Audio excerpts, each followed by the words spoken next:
Hello friends, कैसे हैं आप सब। आई होप आप लोग बहुत अच्छे होंगे और बहुत अच्छे तरीके से अपने वर्क में प्रोग्रेस कर पा रहे होंगे।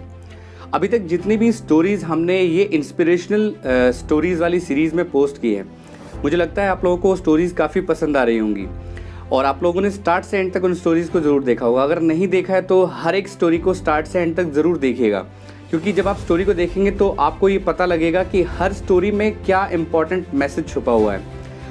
आज की स्टोरी भी हमारे लिए बहुत इंपॉर्टेंट है, क्योंकि आज की स्टोरी में भी हम एक ऐसी स्टोरी लेकर आए जिसमें हमें बहुत कुछ सीखने को मिलेगा और आपने हर स्टोरी को स्टार्ट से एंड तक ज़रूर देखा होगा। अगर आपने किसी भी स्टोरी को मिस किया है तो मैं रिक्वेस्ट करूंगा आपसे कि आप उन स्टोरीज़ को स्टार्ट से एंड तक एक बार ज़रूर देखिएगा, क्योंकि इस इंस्पिरेशनल स्टोरी की सीरीज़ में हमने एक से एक बेहतरीन स्टोरीज़ रखी हुई हैं जो शायद लाइफ में वैल्यू ऐड करने में बहुत हेल्प करने वाली हैं। तो चलिए शुरू करते हैं आज की स्टोरी को स्टार्ट से एंड तक ज़रूर देखिएगा, ताकि स्टोरी में छुपे हुए मैसेज को प्रॉपर तरीके से आप समझ सकें। बिल्कुल भी स्किप मत करिएगा और एंड तक बने रहिएगा ताकि स्टोरी के बारे में आप जान सकें। हमें से काफ़ी सारे लोगों को पता है कि लॉकडाउन के टाइम पे ज़्यादातर लोगों की जॉब्स चली गई और कुछ लोग ऐसे थे जो जॉब में भी थे, उनको हाफ सैलरी मिल रही थी। काफ़ी सारे ऐसे भी लोग थे जो नो वर्क नो पे पे आ गए। काफ़ी सारे ऐसे भी लोग थे जिनका अपना बिजनेस था, जिनका अपना कोई सेल्फ एम्प्लॉय कैटेगरी का बिजनेस था, जिनका बिजनेस उनका बंद हो गया। अब यहाँ पर ये इंसिडेंट जो आज मैं शेयर करने वाला हूँ, ये इंसिडेंट है एक कैब ड्राइवर की। एक कैब ड्राइवर था जो भी अपना परिवार उसी तरीके से मैनेज करता था, डेली ड्राइविंग करता था और अपने परिवार के लिए, अपने गुजर बसर के लिए गाड़ी चलाता था और जो पैसे आते थे उससे अपनी लाइफ जीता था। बट लॉकडाउन के टाइम पर क्या हुआ, जब सारा देश ऑलमोस्ट बंद हो गया, सारे काम बंद हो गए, सारे रोजगार बंद हो गए, तो उसकी लाइफ में भी ये चैलेंज उन्हीं लोगों की तरह आया जैसा हम लोगों की लाइफ में था। अब उसकी लाइफ में ये चैलेंज था कि अब वो काम करे तो क्या करे। तो उस सिचुएशन में उसने अपने काम को बंद कर दिया और वो चला गया परमानेंटली अपने गाँव। जब वो गाँव गया तो क्योंकि ये लॉकडाउन बहुत लंबे पीरियड के लिए था, तो जब वो गाँव गया तो उसको ये समझ नहीं आ रहा था कि अब उसका गुजारा कैसे होगा। तो उसने अपने रिश्तेदारों से पैसे मांगकर या जो जान पहचान के जो लोग थे जो उसे पैसा दे सकते थे, उनसे पैसे मांगकर गुजारा करना शुरू किया। कुछ दिन ऐसा चला, बट कुछ दिनों के बाद वो पैसे भी ख़त्म हो गए और अब वो बिल्कुल परेशान हो गया कि अब वो किस तरीके से अपनी लाइफ को जिए, कैसे वो अपनी लाइफ को मैनेज करेगा, कैसे वो अपनी फैमिली को लेकर चलेगा। अब उसकी लाइफ में जब इतनी बड़ी टेंशन आई तो अचानक एक दिन उसको एक कॉल आता है और कॉल जो पर्सन कर रहा होता है वो बोलता है कि क्या आप अपना अकाउंट नंबर शेयर करेंगे, मुझे कुछ पैसे आपको ट्रांसफ़र करने हैं। तो जब वो ये बात सुनता है कि अकाउंट नंबर चाहिए और पैसे ट्रांसफ़र करने हैं तो उसे बड़ा अजीब लगता है। वो पूछता है कौन है आप और क्यों मांग रहे हैं हमारा अकाउंट नंबर। तो बोलता है एक काम करिए, आप अकाउंट नंबर दीजिए, फिर हम उसके बाद बात करेंगे।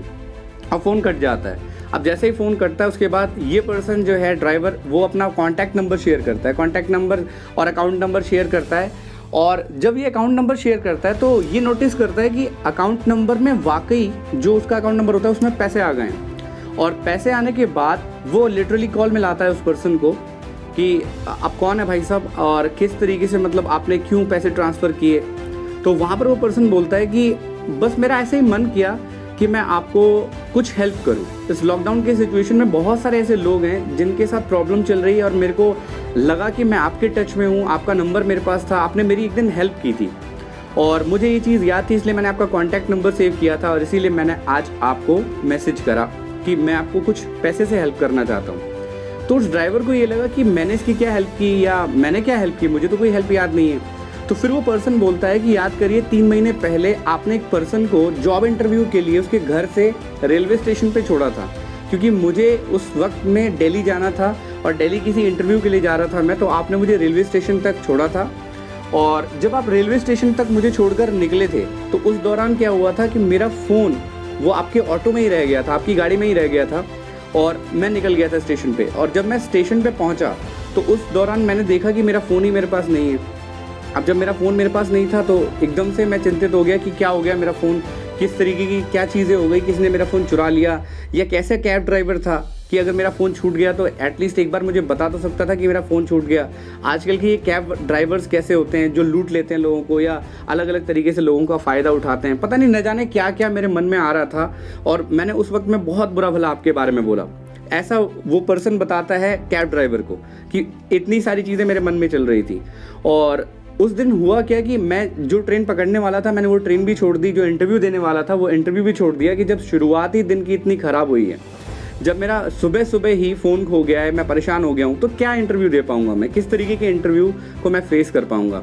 और यही सारी बातें लेकर वो जो पैसे उसके पास थे उस टाइम पर इंटरव्यू देने के लिए वो गया था, वो पैसे लेकर वो आ जाता है अपने घर ऑटो करके, और जब वो ऑटो करके घर आ रहा होता है तो देखता है कि वहाँ पर भी कैब लगा हुआ है। अब क्योंकि उसका मूड ख़राब होता है तो उस सिचुएशन में वो बहुत मन से बुरा भला बोल रहा होता है उस टाइम पर कि कैब वाले तो सब वैसे ही होते हैं। उसको लगा कि किसी और पर्सन ने कैब बुक कराया होगा, लेकिन चूंकि उसने कैब देखा तो उसको लगा कि ये कैब वाले भी वैसे ही होंगे जैसा उस पर्सन ने मेरे साथ किया है। लेकिन उसने ये नहीं देखा कि ये वही कैब वाला था जो उसको छोड़ने के लिए गया था।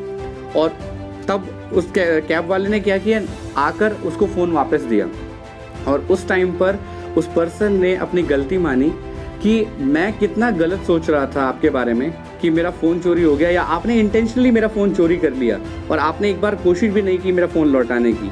फिर कैब वाले ड्राइवर ने ये बताया कि सर मैं आपका फ़ोन लौटाने ही वाला था, लेकिन जब तक मैं लौटाता तब तक आप स्टेशन के अंदर जा चुके थे और उसके बाद आपको ढूंढना मुश्किल था, इसीलिए मैंने सोचा कि एक काम करता हूँ, जहाँ से आपको पिक किया था वहीं पर मैं आपको मिल लूँगा और आपका फ़ोन आपको दे दूँगा।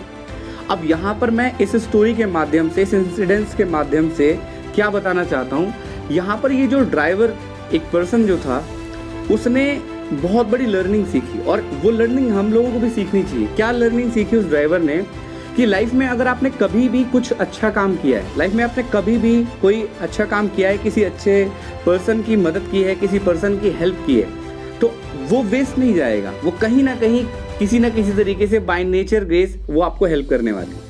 तो हमें अपनी लाइफ में एक बात का ध्यान रखना है कि अगर हम कुछ अच्छा कर रहे हैं तो सबसे पहले तो उसके लिए कुछ एक्सपेक्ट ना करें कि हमारे लिए कुछ अच्छा हो, क्योंकि जब जब हम अच्छा काम करेंगे तो गॉड उन चीज़ों को देखता है, भगवान उन चीज़ों को देखता है, और अगर हम अच्छा कर रहे हैं तो हमारे साथ भी अच्छा ही होता है। और दूसरी लर्निंग इस वीडियो से क्या मिलती है, इस स्टोरी से क्या मिलती है हमें, कि हमें किसी पर्सन को प्रीजज नहीं करना चाहिए। लाइफ में कई बार हम लोग क्या करते हैं, हम लोग लोगों को प्रीजज कर लेते हैं। जब आप प्रीजज करते हो और उसके बाद जब आपको पता लगता है कि आपकी ही गलती है तो बड़ा गिल्ट फील होता है। तो हमें कभी भी अपनी लाइफ में किसी को प्रीजज नहीं करना चाहिए। मुझे लगता है ये स्टोरी हम सबको बहुत कुछ सिखाने के लिए काफ़ी है कि लाइफ में कभी किसी को प्रीजज नहीं करना है, या अगर हम अपनी लाइफ के बारे में आगे सोचकर चल रहे हैं तो हमें हमेशा एक बात का ध्यान रखना है कि कभी भी किसी के बारे में बुरा ना सोचें। जहाँ तक हो सके, जितना हो सके हमारे लिए पॉसिबल, हम लोगों के लिए अच्छा ही करें। मुझे लगता है इस स्टोरी से जो चीज़ें मैं आपको क्लियर कराना चाहता था, जो बातें सिखाने की कोशिश कर रहा था, वो सिखा पाया होऊंगा। अगर आपने हमारे चैनल को सब्सक्राइब नहीं किया है तो चैनल को सब्सक्राइब कर लीजिए, बेल आइकन को प्रेस कर दीजिए, क्योंकि इस तरीके की कई सारी इंस्पिरेशनल स्टोरी हम अपने चैनल पर ऑलरेडी पिक कर चुके हैं, अपलोड कर चुके हैं, और आप जाकर प्लेलिस्ट में देख सकते हैं। मैं आई बटन पे जो चैनल का प्लेलिस्ट है उसकी लिंक डाल दूंगा, आप जाकर सारी स्टोरीज़ को 1 बाय 1 देख सकते हैं। और अपना फीडबैक, अपना वैल्यूएबल फीडबैक आप अपने कमेंट सेक्शन में ज़रूर शेयर करिएगा, ताकि वो कमेंट सेक्शन में जो चीज़ें आप शेयर करते हैं उससे मुझे पता लगता है कि आप लोगों को वो स्टोरी कैसी लगी। चैनल के साथ बने रहने के लिए, इतना सपोर्ट करने के लिए बहुत बहुत धन्यवाद।